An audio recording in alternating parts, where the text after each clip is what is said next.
Hi and welcome to part 2 of the 4-part David Millar time trial training program. I think with this one I'd like to try and explain a bit why I have my system and how I did it and what it is. Because it's from the sort of the 20 years of time trialing from a junior, clueless junior to a world elite professional, and kind of most of what I learned through trial and error. And the interesting thing with time trialing is the composition of it, like, man against the clock, race it through, it's been dubbed. That lends itself very well to any scientific experiment. We look to control as many variables as we can. Changing things like helmet position in a road race, that's very difficult to see how that changes my time. But in a TT, you can start to add in variables and see how they affect your time. Yeah, I mean, most of it is quantifiable, and I think one of the most important things about time trialing is having your testing course, because you can acquire as much data as you like, be it from a home trainer, be it from a wind tunnel.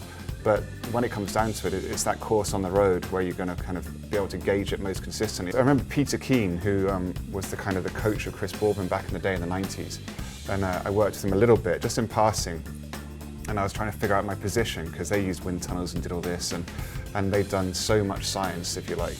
They did science, a lot of it, and so I thought I had to do all this science to get my position, and I showed him my position, and this would probably be like late 90s, early 2000s.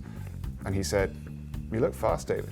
And I was like, he's like, "Yeah." He said, "Pretty much that's what we've learned. If you look fast, generally you are fast, and we can't do much more about it." Because it is as obvious as that. There's a lot of other things you can do, and I think that getting that course and getting your baseline position, in your position that you have now, go out to your local course or a course you use, or make one up if you can, and get yourself a time on that, and then use that as a baseline to then start tweaking stuff and see how you can change the speed. So let's get cracking through the system. So I know, speaking to you off camera, there's 5 key elements to this system you're talking about, so we'll start rattling through them. So choose your testing course, because that's what everything you're then going to do afterwards is going to be kind of working towards making yourself faster there. And it's your own constant, it's your own control, that's the thing. So that's number 1. Number 2 is a position. That's the sort of thing, you don't need to go and buy new equipment, start tweaking your position. That was something I always kind of focused on, because again, it's you trying to make yourself as fast as possible. Number 3, I'd say, is the training then around that. You need to go and experiment what the course is and apply the training to that. If you're going to be doing a 25 mile, that's your target, you need to be training for that. If it's a 10 mile, make sure you focus on that. The 4th one is the equipment, making sure you have all your equipment, and that's consistent as well. So you kind of got the equipment has to suit the course. Yeah. And be that, if it's a hilly course, kind of what clothes you're wearing.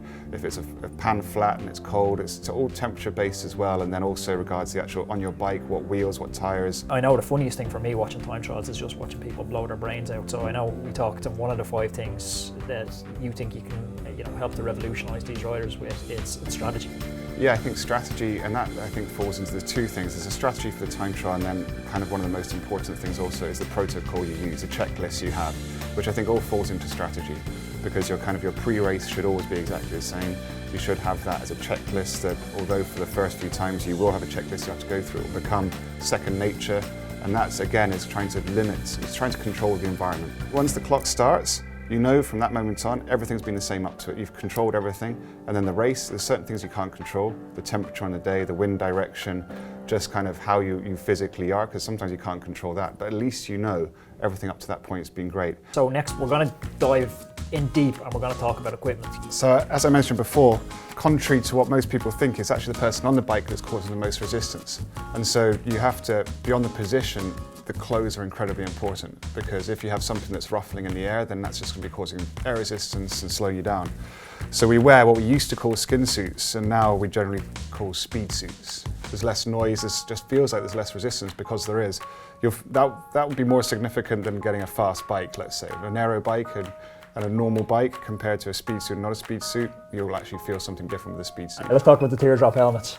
So here, talk us through this one, Dave. This is one of your old ones. Yeah, so this again, there's all sorts of different shaped TT helmets, and because, if you like, this is behind your hands, the first point of impact into the air. So this is the thing that needs to be incredibly aero, hence why there's no vents, because it just makes the air go smoother over it. There's a trend moving away from circular rings. So maybe you can explain to me and talk me through exactly what this odd egg-shaped looking ring is. Yeah, I mean, there are only really 2 shapes you can have, which is the conventional circular ring or the oval ring, which isn't a new thing. It's been around for quite a long time, but it's been made popular again through the success of Bradley Wiggins and and Chris Froome, who both won Tour de France on oval rings now. The point being it's supposed to kind of remove the dead points in the circular thing. You've always got a kind of a power set coming through, so it's kind of easier as coming up, and then you're giving a sort of, it's like a cam, you're then pushing more down on the way down. Okay, so Dave, there's a couple of key training points and tips that we want to go through. So the first one we were talking about is people can just gain so much from, after a race is finished, analysing their performance. Yeah, I mean, I think it's as we've talked about before, the preparation. There's a couple of things even before we get to that point. Is the reconnaissance, the kind of the course recon and getting ready and checking out weather reports. With some of the young guys I work with, is to do that is kind of take a screen grab of the weather at the start, so they know kind of exactly what it was, and they can learn what a southwesterly wind feels like on that course. And that's the thing, if you're using one course consistently, you can get used to where if you see southwesterly at 14 kilometers an hour, you know what that's going to feel like. So what am I looking at post-race? I just finished, like, so, you know, I've emptied myself in the local 10 and now I'm going home. What am I thinking about, or what am I doing when I get home? You want to be kind of be able to kind of break down what you did in that ride. I mean, did you make mistakes? Did you overgear, undergear? Did you go out too hard? Did you have too much left in the tank? Did you have to turn it on too much? Which often means you're super fit if you have done that. But you need to really be able to break down the whole event and then be able to say, okay, I'm going to try something different next time, or go, I'm happy with that, I'm going to stick with that, I might modify that. Because don't forget, even if it went well, you can then experiment and try something else. Our final point on this is you can really replicate the demands of your race in training. Like if you know, I'm doing a 10 and it has 1-2 minute drag in it, slight downhill section, you can begin to start working these into sessions. Exactly, I mean, this is the advantage of doing training just for certain time trials. We can really kind of apply the training to the course. I mean, it's harder, actually, believe it or not, for pros. It's for something we very rarely have the opportunity to do, because our time trials often, apart from the Worlds, we don't get to recon beforehand. We do recon the day before, or if it's the Tour, you might go 2 months before and check it out, but that's the only one you do that. But for the people, hopefully, that follow this, they can get their course and they can really then apply their training to that course. Yeah, and it's when you start marrying that, like with the other things we were talking about, like with pacing, with the equipment, with the position, then, that's really the system that you've pioneered and you've put together for this. That's where it starts coming together and people start seeing these extraordinary gains. Exactly, there's nothing really complicated about it. It's just putting all those things together. Okay guys, that's brilliant stuff from Dave. It's really transformative stuff. What I want you to do now is download the PDF below, fill in your target, set your goal, tell us what race you're going to do, and post any comments or questions you have in the Facebook box below. Also, stay tuned for Video 3. Video 3, it's some brilliant stuff in it. Dave's going to talk us through exactly what he does the morning of the TT. He's going to show us 3 sessions that completely transformed his time trialing.